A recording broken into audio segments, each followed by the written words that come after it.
আজকে আমি বাদামের খাজা বানাইলাম। তো এখন তো এসব খাজা দেখতে পাওয়া যায় না, কিন্তু আমাদের সময় অনেক ছিল, দেখা যাচ্ছিল এগুলো খাজা বিক্রি করতে আসতেছিল। তখন আমরা পুরাতন জিনিসপাতি দিয়ে এগুলো খাজা কিনতাম, যদি না থাকতো তাহলে 2 টাকা 5 টাকা দিয়ে এসব কিনতাম।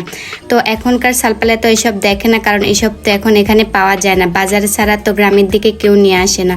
তো আসসালামু আলাইকুম, সবাই কেমন আছেন? আশা করি সবাই ভালো আছেন। তো আজকের এই রেসিপিটা চলেন দেখা যাক। তো এখানে আমি কাঁচা বাদাম নিয়েছি 100 গ্রাম।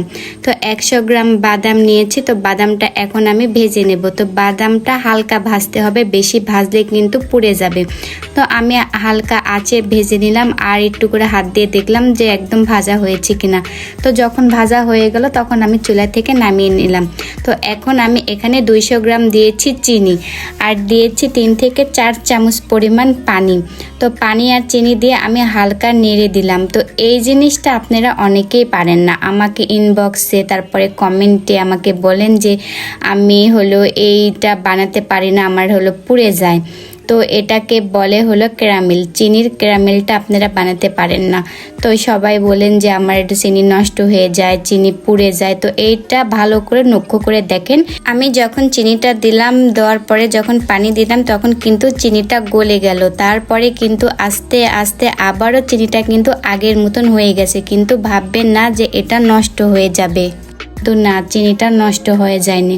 তো একদম মিডিয়াম লো হিটে এটা আবারও 2 থেকে 3 মিনিট রেখে রেখে এটা আবার নাড়তে হবে। তো নাড়তে নাড়তে এই পর্যায়ে দেখবেন চিনিটা গলে আসতেছে। তো অনেকে এভাবে চিনিটা মনে করে যে আমার ক্যারামেলটা ভালো হবে না, নষ্ট হয়ে যাবে, তখন আপনারা চুলা থেকে নামিয়ে নেন। না হলে আবারও পানি দেন, না হলে জুড়ে আবার চুলার আঁচটা বাড়িয়ে দেন, সেই ক্ষেত্রে চিনিটা আপনাদের নষ্ট হয়ে যায়।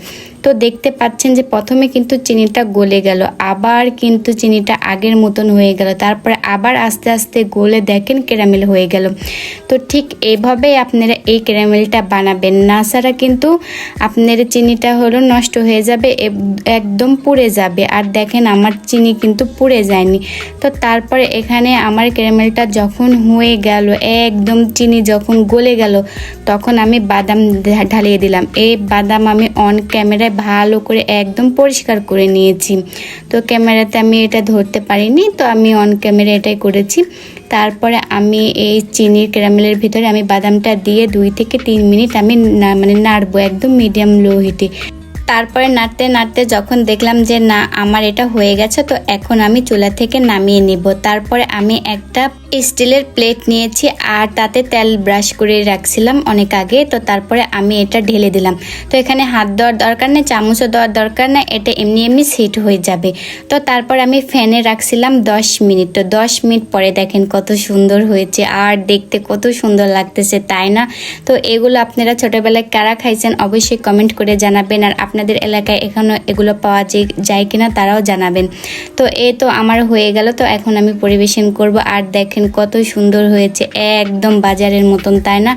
একদম পারফেক্ট, এখানে কোনো তিতাও হয়নি বা আমার চিনি নষ্ট হয়ে যায়নি, পুড়েও যায়নি, একদম আমরা বাজারে যেরকম কিনে খাই সেরকমই হয়েছে। তো আপনাদেরকে দেখাই, দেখেন কত সুন্দর হয়েছে চারিপার।